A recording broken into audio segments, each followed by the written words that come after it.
এইটা হইতেছে জনি সিন্সের ছোট ভাই জনি রাজ। রিয়েলিটিতে সে জনি সিন্সের ছোট ভাই হওয়ায় তার ছোট ভাইটা সবসময় খাড়াই থাকে, তাই তো খাড়া অবস্থা সে সবসময় বলে I don't fucking care, I don't fucking care. But রিয়েলিটিতে সে ফাককে বেশ কেয়ার করে এবং কেয়ার করে তার দুই হাতকে, এবং হাতের কেয়ারের জন্য সে ব্যবহার করে সরিষার তেল, লোশন এবং বাস্তবে তার ফাকিং কেয়ারটা অতিরিক্ত হওয়ায় তার চল ভেঙে গিয়েছে, মাজা শুকিয়ে গিয়েছে, হাত শুকিয়ে গিয়েছে। তাই এই মুহূর্তে তাকে স্বাস্থ্যবান করার জন্য ফিল্ম স্টুকসের পক্ষ থেকে এক হালি সেদ্ধ ডিম এবং এক হালি দ্বিতীয় লাকালা তার জায়গা মতো ভরে দেওয়া হলো উইদাউট এআই।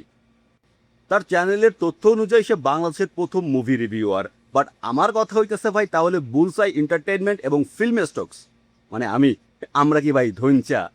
বেটা আমি আর সাখাওয়াত ভাই যখন মুভি রিভিউ করি ইউটিউবে তখন তুই পয়দাও হস নাই। তার ভাষ্য মতে সে মুভি রিভিউ ছাড়া তেমন কোনো কিছুই করে না এবং তার কাজই হচ্ছে হনেস্টলি মুভি রিভিউ করা। বাট তার চ্যানেলে লাস্ট 1-2 মাস ঘুরলেই দেখা যাবে মুভি রিভিউ কম, শাকিব খান চর্চাই বেশি হয়েছে।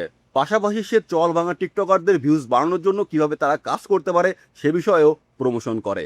অন্যদিকে আবার রকস্টারের মধ্যে টু মাস এআই বলা এই ছেলেটা কিন্তু আবার এআই এর হকারি করে থাকে। এই জনি রাজ আবার যখন ইউটিউবে ভিডিও মেক করে সে কিন্তু তার প্রিয় কবিতাটা মাথায় রাখে, আর তার প্রিয় কবিতাটা হচ্ছে আজ সাকিবকে গাল দিলাম কাল দিব চুমু, নিশুবজকে চেটে আমার লাভ হয় না গুরু।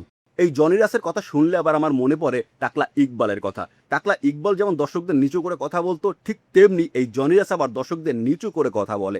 তার কথার টোনটা এরকম, দর্শক যে তাকে এত কথা বলছে তার মানে দর্শক কেন সিনেমা বানাচ্ছে না? ভাই তুই যে সিনেমা নিয়ে এত পণ্ডিতে করিস, তুই কেন একটা সিনেমা বানাচ্ছিস না?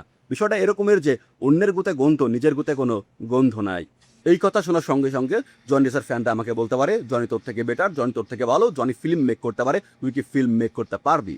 তাদের উদ্দেশ্যে বলছি ভাই আমি কতটুকু পারি আর না পারি জনি রাজকে বলো। জনি রাজ যেহেতু ইন্ডাস্ট্রির মধ্যে এখন চলাফেরা করছে, তাকে জানাও যে ফিল্ম স্টকসের বিষয়ে খোঁজখবর নিতে। যদি সে খোঁজখবর নিতে পারে তাহলে জানতে পারবে যে ফিল্ম স্টকস পারে কি পারে না।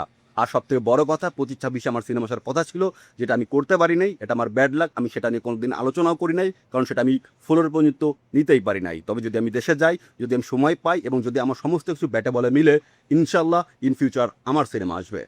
আর যদি তোমাদের জনি রাজ এই মুহূর্তে ফিল্ম মেক করতে চায় তাকে বলো প্রডিউসার আমি করছি মেক করতে। ভিডিও শেষ অংশে জনি রাজকে বলতে চাই সরি, জনিকে বলতে চাই সরি, রাজকে বলতে চাই রাজ দেখ আসলে জোকসের জায়গায়, কমেডির জায়গায়, রোস্টের জায়গায়, মজার জায়গায়, বন্ধুত্ব জায়গায়, শত্রুত্বর জায়গায়। তবে দিন শেষে আমরা সবাই সিনেমাকে ভালোবাসি, আমাদের ইন্ডাস্ট্রিকে ভালোবাসি। তো তুই যদি ইন্ডাস্ট্রিকে ভালোবেসে বা তোর মধ্যে কাজ করার যদি সেই ক্ষুধাটা থাকে, যদি কাজ করতে চাস, একটা টিম ওয়ার্ক কর। যদি কোনো রকমের সাপোর্ট লাগে আমাকে বল, আমি চেষ্টা করবো আমার জায়গা থেকে তোর জন্য কিছু করার বা আমাদের সিনেমার জন্য কিছু করার। আমাকে হাতে নে। যেহেতু আমি ফিল্ড পর্যায়ে কাজ করতে পারবো না, আমি তোদেরকে টিপ দিতে পারি, আমি তোদেরকে অর্থায়ন দিতে পারি। তো সেই জায়গা থেকে যদি আমরা আমাদের ইন্ডাস্ট্রিকে কিছু একটা দিতে পারি, তখন আমরা আমাদের অডিয়েন্সকে বলতে পারবো যে দেখো তোমরা আমাদের এতদিন এত কিছু বলেছো, আমরা কিন্তু ঠিকই তোমাদেরকে একটা কন্টেন্ট উপহার দিয়েছি।